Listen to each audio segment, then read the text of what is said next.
What is going on today, guys? Chaz here. Today, guys, I'm going to be taking a look and seeing if the iPod Nano 7th generation is still worth purchasing in 2019. To take a brief look at the history of the iPod Nano 7G, it was actually released in 2012. As an upgrade to the iPod Nano 6th generation, which was very small and lacked support for watching videos. In 2015, Apple relaunched the iPod Nano 7th generation with new colour options. But there wasn't much else that they had improved on in the 2015 relaunch. So, is the iPod Nano 7th generation worth purchasing right now in 2019? Let's take a look. I bought this iPod Nano from a second-hand game shop. It cost me £75. Now this honestly seems like a lot, which is one of the points I'm going to be making in this video about how much these still cost. But honestly, I am very much enjoying my experience with this iPod Nano, and I'm definitely not planning on returning or getting a refund because it definitely does everything I need it to do. And in my opinion, for my needs, it was honestly really worth the price point.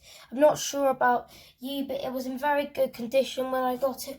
I was able to test it out in the shop and it worked, it charged, it was very good and it did everything it needed to. So it's definitely in very good condition. You can probably get these in like poor condition for like £30 or something, probably even less. But I don't know if anyone would like to repair all the problems with their iPod after they get it. So if I were you and you wanted an iPod Nano 7, I'd rather get it in good condition for a higher price.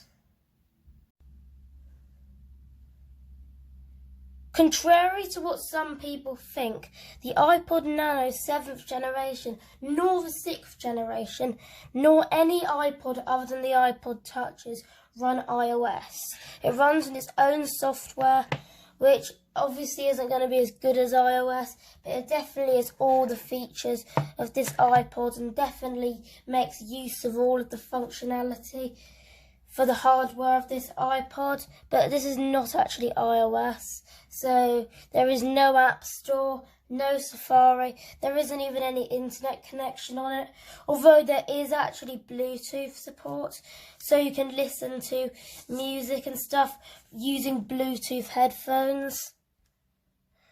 As you can see here, these are my Bluetooth headphones.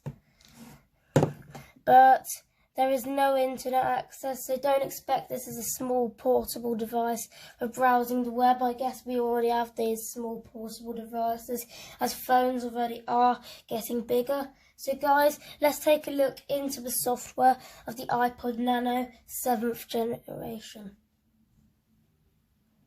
So obviously, there are quite a few apps. There aren't as many apps as iOS. There is music, where you can put your own music on there. You do have to use iTunes.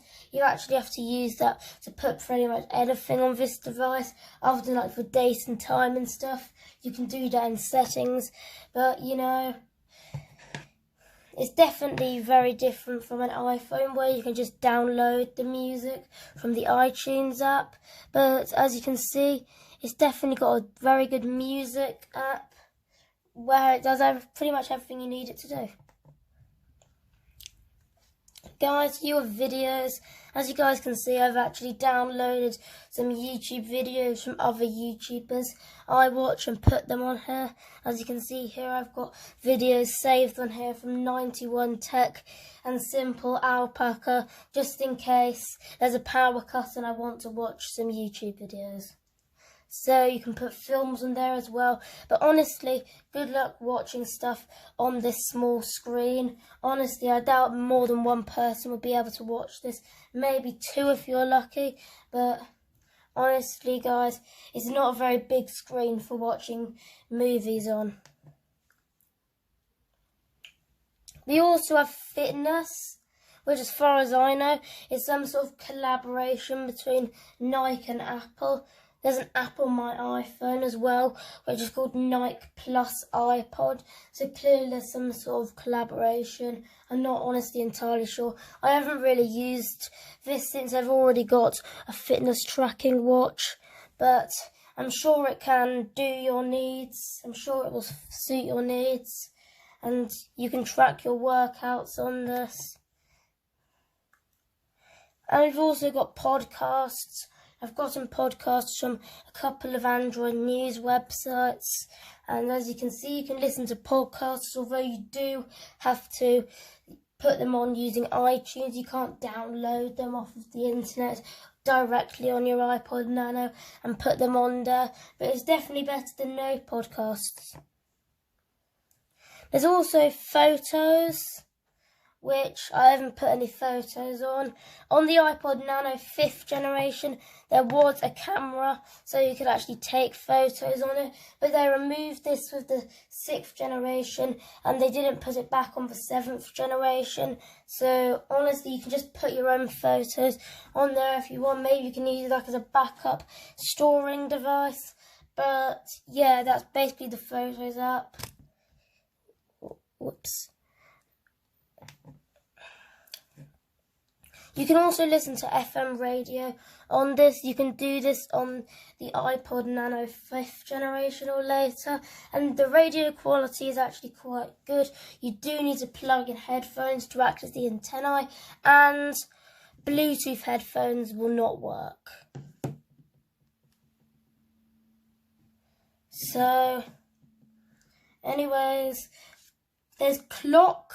You can also view the date and time, although you can either put that on manually or use iTunes to sync the date or time. As you can see here, I've chosen a clock face here, and there's a stopwatch and a timer, just in case you want to time your workouts or something with the fitness app.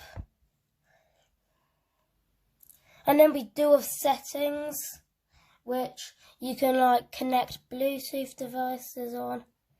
You can view about and stuff, see how much storage you've got left. You can change the brightness and stuff like that. But honestly, it's not very featured, and you can't update it in settings, just in case Apple issue a rare software update to the iPod Nano 7th generation. You're going to have to hook it up to a computer and download it, basically. And also, if you plug in headphones with a microphone, you will also be able to get voice memos, so you can record your voice and other people's voices and stuff.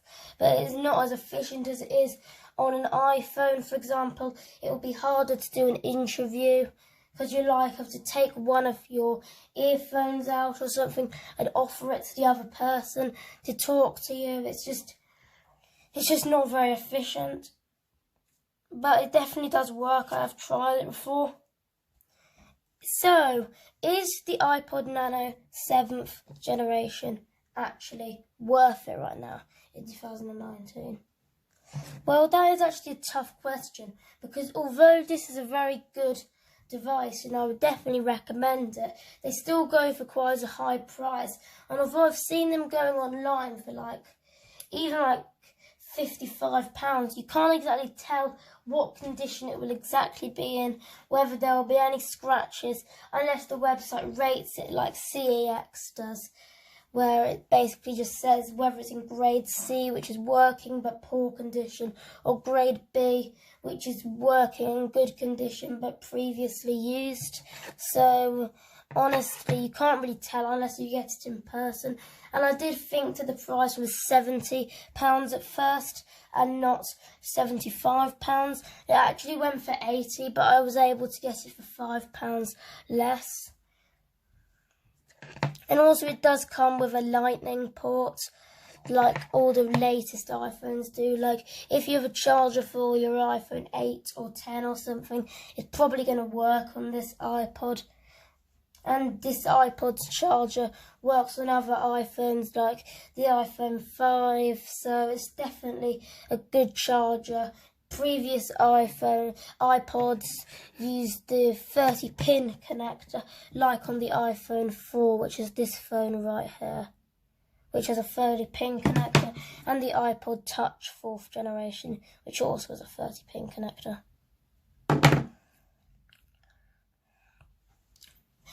The one issue with this is that you do have to use iTunes to basically put anything other than like the date or time on this. You do have to use iTunes to put music, videos and stuff on it.